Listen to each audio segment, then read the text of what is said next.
Next slide.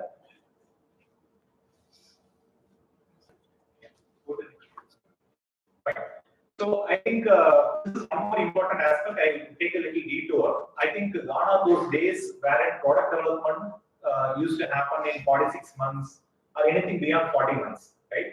So now the product development cycles have shrunken to about 36 months, right? And the asking rate is keep on, to reduce this particular 36 months duration. That means any automobile company to make a ground up new car, it definitely minimum it's 36 months, right? It's falling. So 18 months for design phase and 18 months for the development phase, right? So it's a very stringent kind of thing. So how do we kind of reduce these iterations? I think the first thing is there was a lot of emphasis on the detailed design phase. This was the thing, yesterday's thing, right? So the design, the concept phase was not very robust in the past, right? Can you go to the next? Yeah. So if you see the new process, there is a lot of emphasis that is coming on the concept and optimization phase, right? Rather than the detailed design phase. So if you can really see one of the significant inclusions or differences in this particular thing is, one is you can see there is a concept CAE is also kind of coming into being, right? So this particular phase was not present in the years of development. And the second important thing is the multidisciplinary design optimization is the new thing that has come in the concept optimization. That means you can see that you are doing two types of optimization. One concept CAE phase and another is the optimization, the MDO optimization happens twice, right? So this is a new paradigm shift in the design methodology that is happening. Next one. Fine. So I'll give a glimpse. I will not get into much detail into it. Say, for example, I have an existing vehicle. So the existing vehicle becomes a surrogate, and I do morphing to be the starting point of my optimization. Either that is a thing, or if I have a brand new architecture. Say, for example, I'm developing a born electric vehicle wherein there is no existing vehicle. It's a ground up vehicle. Then what we do is there is a volume model. It starts with a volume model, then it migrates into a finite element, and there we kind of bring about certain important structures like long numbers and certain load carrying or crash carrying elements into the sections are being generated, and subsequently the other things like gauge, material, and all those particular optimizations are happening. So of course there are many tools, right? So I will not get into it, but if you really see it, I think in your academia, this is what Sir has told, that how do you make the students ready for the industry. I think there are tools like OptiStructure, Genesis, Mode Frontier. These are some of the tools, either a tool or a combination of this particular tool we employ in industry. And nowadays we have started more of using AML tools also in this particular area. Okay, so what I'm trying to say is it is not only how well you design or optimize the geometry or the sections, but also you need to crash the timeline for your simulation activity, right? So typically 20 to 25 hours it has to run for one crash model, CA model, right? So where do we get those kind of computing resources, right? So there is one more new methodology that is coming up is, since crash is completely a nonlinear analysis, how do you kind of convert a nonlinear analysis to a linear analysis by simple, something like an RP methods kind of things? How do you reduce the crash time? And in fact, at Mahindra, we are able to reduce up to 60% of runtime using this kind of a new methodologies in the simulation and multidisciplinary optimization. Yeah, next please.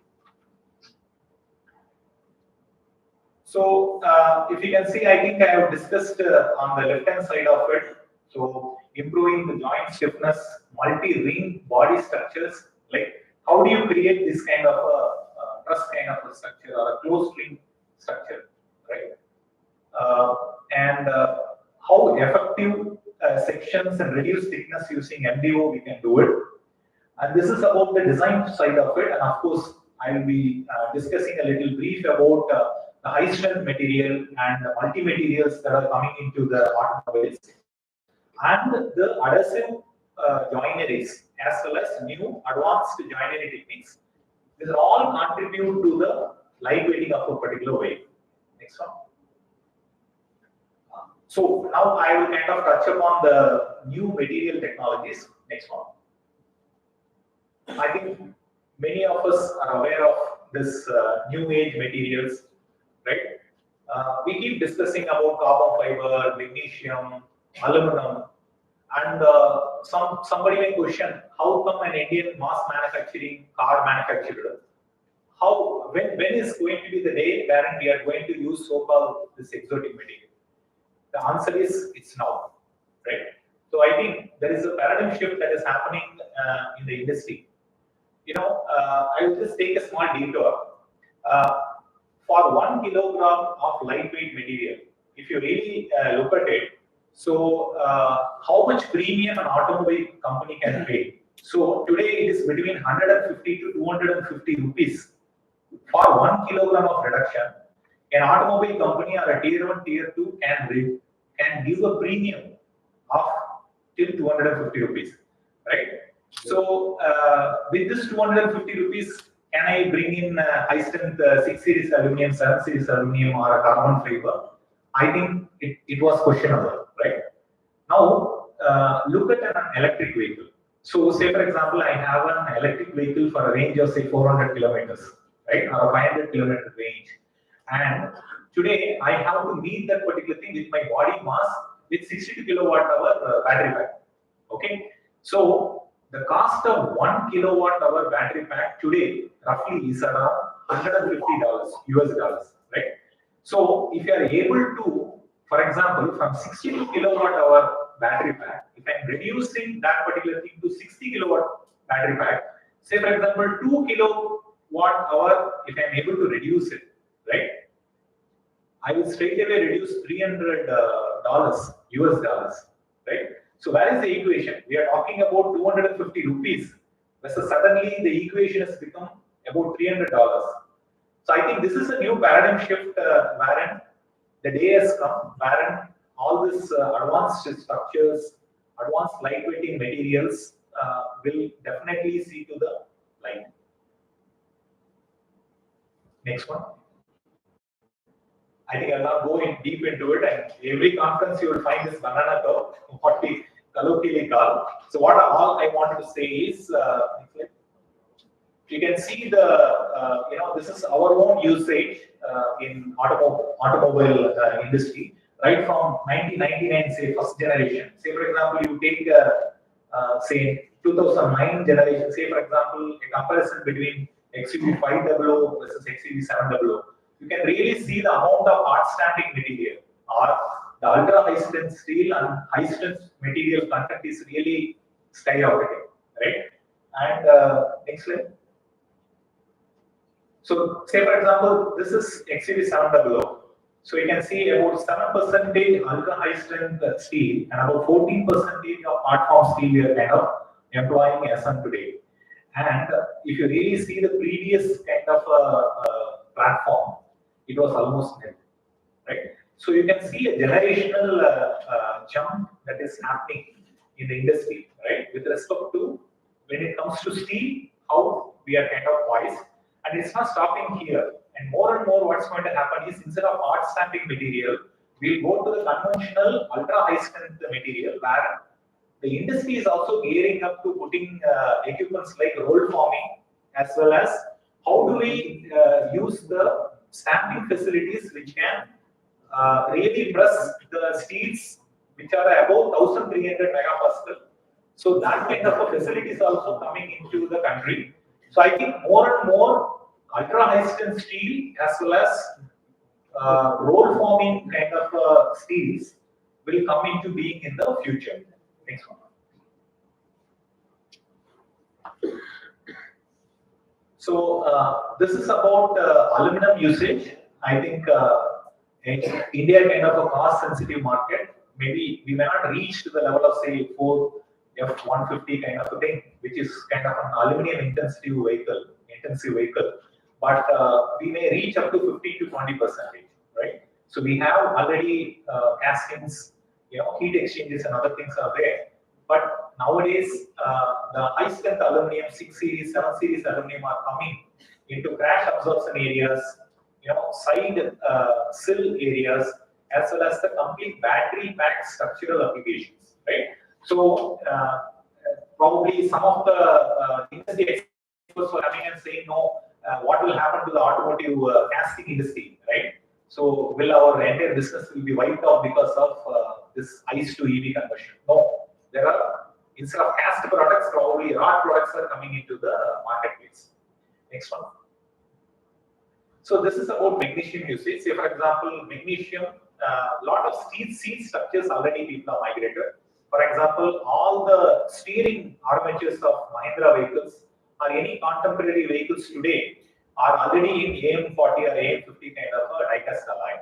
And a lot of crossbar beam is also made in die-cast magnesium alloy. But only the problem is about the corrosion characteristics of magnesium casting when it comes to usage in exterior application.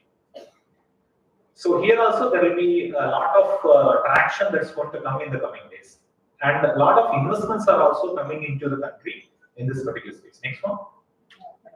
This is the most important thing, and I think Mahindra, we can proudly say that we are one of the highest utilizer of plastics as well as advanced composites also, right?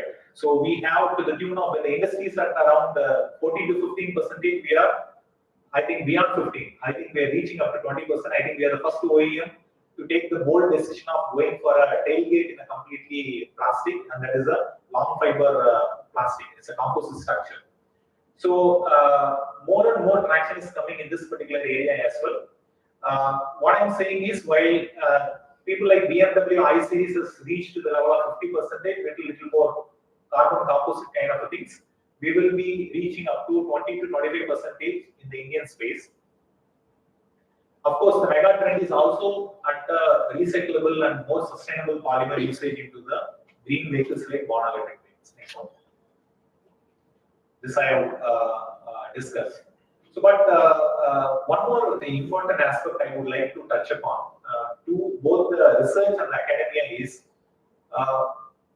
I already said that only 18 months is available for the design phase of it. So in that particular phase, do I have this material card characterization? Gone are those days people used to only use monotonic properties and then tweak the design. So today we need HCF, LCF, high strain rate properties.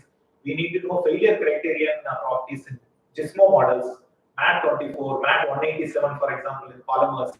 And also, you need to have the scatter band information of steel. So how do I robustly design my crash elements? And vehicle after the vehicle, the crash behavior of the vehicle also has to be consistent. So the material scatter band also is very much important and has to be tightly controlled. So I think this is one more kind of an important aspect of material characterization and data availability for design to arrive at a good lightweighting optimization and structural optimization is very key. Next one. Next one. I think we are getting into more and more of multi-material kind of thing from a predominantly steel-oriented kind of thing. How do we join this particular thing, right? So you have I spoke about roll forming. There are technologies like hot air tube forming. Like instead of hot stamping in a sheet form, how would I do the same thing in a tube form? So these are all the new upcoming technologies. And of course, structural adhesives is coming in a very big way, right? So nowadays, earlier it started with augmenting spot welding. Now it is becoming the main line of joinery for even metal to metal and metal to other non-metallic structures.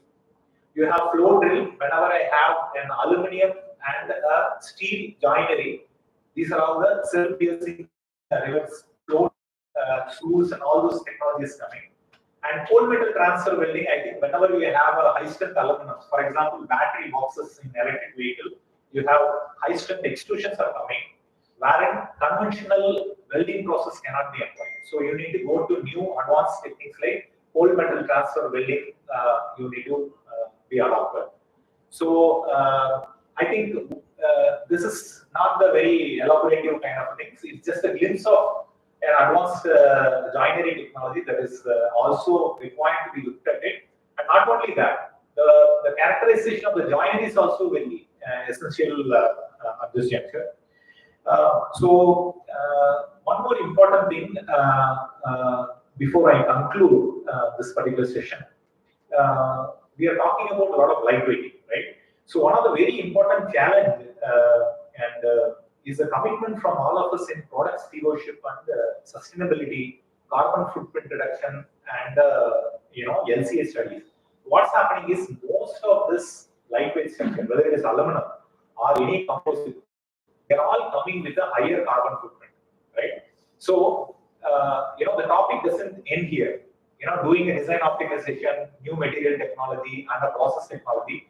No, the most important thing going forward is how do I get a lightweighting done without affecting the carbon footprint of the vehicle, right? Already, the carbon footprint of these batteries are really bad. That means you may talk it as a green vehicle, but many times in an energy like thermal in India, the break even to get the carbon advantage, it takes even 1.5 years to reach between the comparison between the ICE and EV.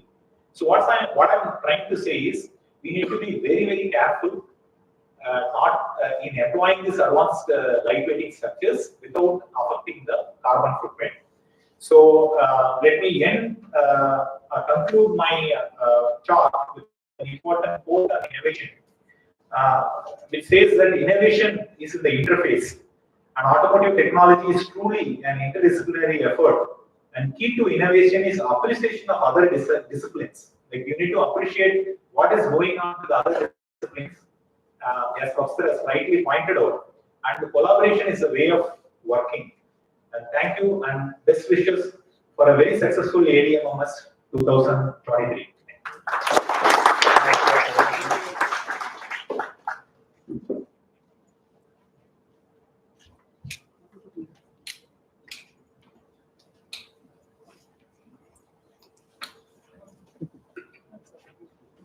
Thank you, sir, for the mind-blowing keynote address. Now I would like Dr. P. Bhaskar Senapati, Assistant Professor SRG, Automobile Department, and Chairman of SAE-ISS Enterprise Division to give the vote of thanks.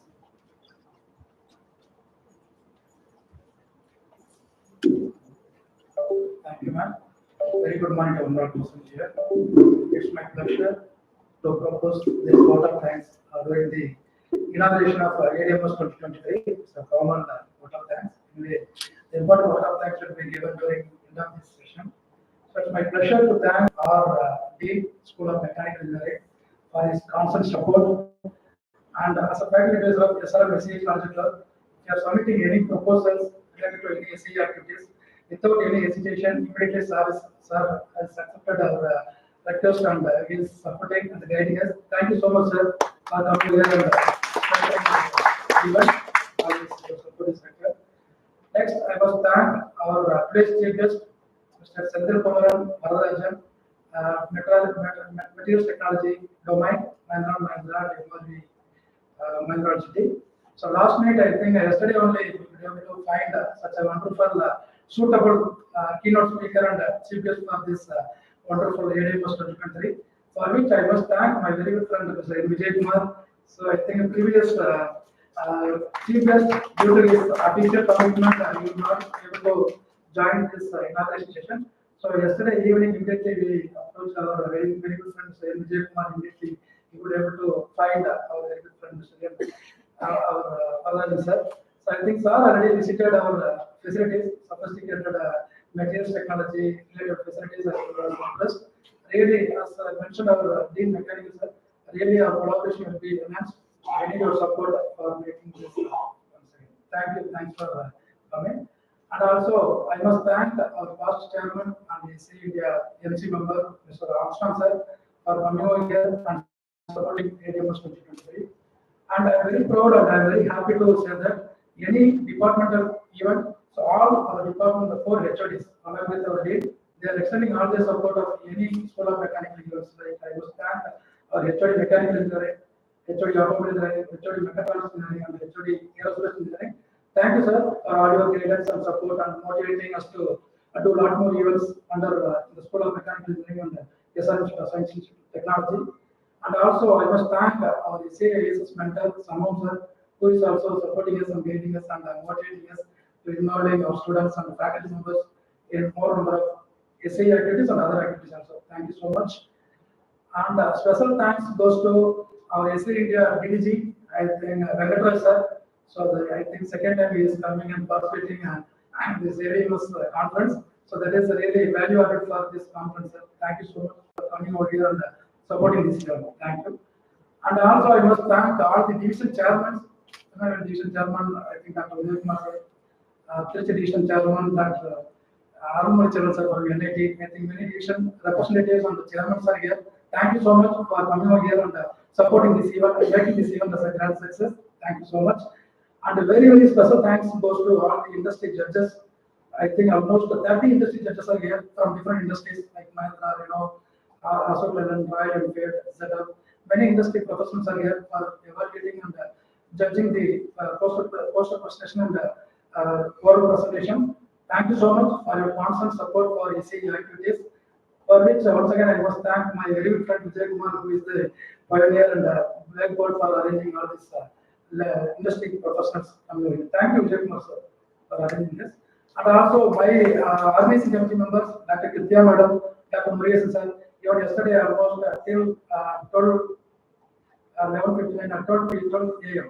Okay, so midnight, almost midnight, we were there in Kerala. So we are arranging all these things. Thank you, my organizing team. And a very, very special thanks to my volunteers. Always they are our backbone for any events, not only say events, any events which are conducting under the School of Mechanical Engineering. So our volunteers are always supporting us. Thank you so much for your support. Even I think throughout night, yesterday night, they might be asleep. So all the way they are receiving our guests from various places. Thank you so much for all this thing. Once again, thank you so much for participating. Thank you so much.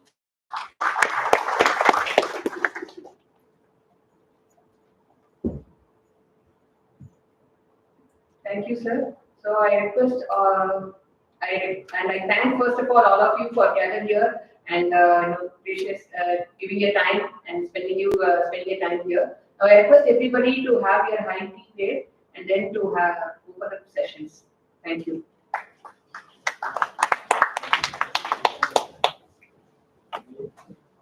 Sixteen minutes.